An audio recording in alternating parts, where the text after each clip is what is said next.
പ്രിയപ്പെട്ടവരെ, സമയം എപ്പോഴും നമ്മുടെ കൈകളിൽ ഉണ്ടാകില്ല എന്ന സത്യം നാം എല്ലാവരും അറിയേണ്ടതുണ്ട്. യെശയ്യാ പ്രവാചകന്റെ പുസ്തകം 55:6 നമ്മോട് പറയുന്നു, യഹോവയെ കണ്ടെത്താകുന്ന സമയത്തു അവനെ അന്വേഷിപ്പിൻ, അവൻ അടുത്തിരിക്കുമ്പോൾ അവനെ വിളിച്ചപേക്ഷിപ്പിൻ.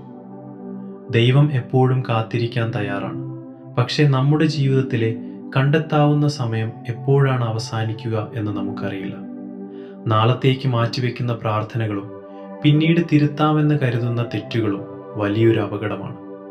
ഈ നോമ്പുകാലം വെറുമൊരു ആചാരമല്ല, മറിച്ച് ദൈവം നമുക്ക് നൽകുന്ന വിലയേറിയ ഒരു സുവർണ അവസരമാണ്.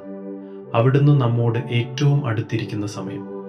അതുകൊണ്ട് ലോകത്തിൻ്റെ തിരക്കുകൾ അല്പനേരം മാറ്റിവെച്ച് ഇന്ന് തന്നെ ആ ദൈവത്തെ അന്വേഷിക്കാം.